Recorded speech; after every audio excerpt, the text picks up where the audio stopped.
করতেছি বাবা, স্মরণ করিয়ে দেওয়ার জন্য। আমেরিকাকে দেখে ভয় পাবার কিছু নাই। আর জাতির এক একটা মানুষ কয় হাত করে লম্বা ছিল। রব্বুল আলামিন বলেন লাম ইউখলাক মিসলুহা ফিল বিলাদ, গোটা বিশ্বে কিয়ামত পর্যন্ত এত শক্তিশালী মুসলমান মানুষ আর একটাও আসবে না। তাফসীরে দারাওয়ান শরীফের টিকার মধ্যে লেখে, কোন রাওয়ায়াতের মধ্যে আছে আব্দুল্লাহ ইবনে আব্বাস বলেন 12 হাত অর্থাৎ এক একটা মানুষ 18 ফিট করে লম্বা ছিল। অন্য রাওয়ায়াতের মধ্যে আছে এক একটা মানুষ 400 হাত করে লম্বা ছিল। ধরে কান সুবহানাল্লাহ। 13টা পরিবার ছিল তারা। কয়টা পরিবার? জাদাকুম ফিল খালক, আল্লাহ পাক ওদেরকে সৃষ্টির দিক থেকে বড় শক্তিশালী করে সৃষ্টি করেছিলেন। কিন্তু হালাক হওয়ার কারণ কি হলো? আল্লাহ বাতাস দিয়ে মারছে, বন্দুকের গুলি দিয়ে না, রাইফেল দিয়ে নয়, মিসাইল দিয়ে নয়, রকেট লঞ্চার দিয়ে নয়, রাইফেলের গুলি দিয়ে নয়, বোমা হামলা দিয়ে নয়। আমার আল্লাহ রাব্বুল আলামিন এমন দুর্ধর্ষ জাতিকে বাতাস দিয়ে ধ্বংস করেছেন। জোরে জোরে কোন মারহাবা। ওরা যখন শুনছে বাতাস দিয়ে ধ্বংস হবে, বড় বড় মানুষ 400 হাত লম্বা না 18 ফিট কিন্তু লম্বা হয়, 12 হাত লম্বা হলে কম হলো নাকি বাবা? অনেক বড়। ওরা মাঠের মধ্যে যাইয়া এই কবর পর্যন্ত মাটি খুঁড়ছে বাবা, মাটি খনন করে নাভি পর্যন্ত মাটির মধ্যে দাবায় দিল। একজন আরেকজনকে কবর দেওয়ার মতো নাভি পর্যন্ত ঢেকে দেয় আর বলে হুদ পয়গম্বর রে, তোমার খোদার বাতাস কত শক্তিশালী, একটু দেখবো দেখি তোমার খোদার বাতাস আমাদেরকে উড়ায় নিয়ে যাইতে পারে কিনা। আল্লাহর কাছে দোয়া করে, আল্লাহ দেখেন আপনার বান্দারা কেমন করে আপনার সাথে বাহাদুরি করে। আমার আল্লাহ বলে হুদ পয়গম্বর রে, চিন্তার কোনো কারণ নাই, এমন বাতাস আমি দিব পাহাড়ের সাথে আশ্রয় আশ্রয় আমার বদলে ধরে মারহাবা।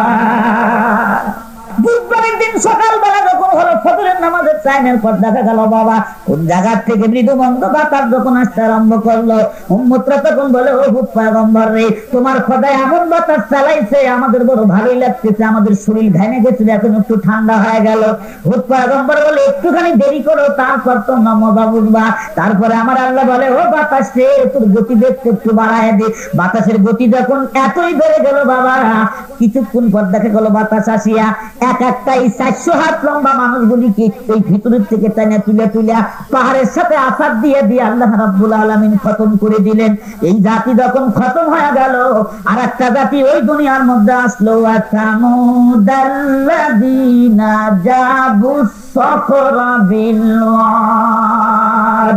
এরা এত শক্তিশালী ছিল সামুদ জাতি, পাথর কাটার জন্য কোনো কুড়াল লাগতো না, করাত লাগতো না, তরবারি লাগতো না, কোনো মেশিন লাগতো না, ড্রিল মেশিন লাগতো না, ডিনামাইট মেশিন দিয়ে পাহাড় ফাটার লাগে নাই। ওরা পাথর কেটে কেটে হাত দিয়া পাথর কেটে কেটে ঘর বানাইতো। দূরে দূরে কোন সুবহানাল্লাহ।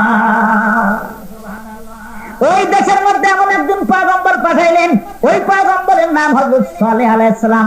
লোকজন এসে বলে হুজুর আপনি যদি সত্যি পয়গম্বর হন, আপনার কাছে একটা আরজি আমাদের। ওই যে কালো পাহাড়টা দেখা যাচ্ছে, কালো পাহাড়ের ভিতর থেকে আপনি একটা উটনি বার করে দিবেন। এই উটনির রং হবে এইরকম, উটনিটা পাহাড় থেকে বের হয়ে সাথে সাথে বাচ্চা প্রসব করা লাগবে, ওই বাচ্চার থেকে আমরা দুধ পান করব।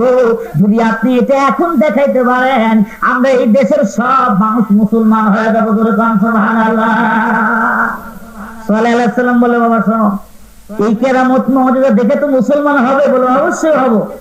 নবী দোয়া করছেন 2 রাকাত নামাজ পড়ে। ধরে ধরে কান সুবহানাল্লাহ।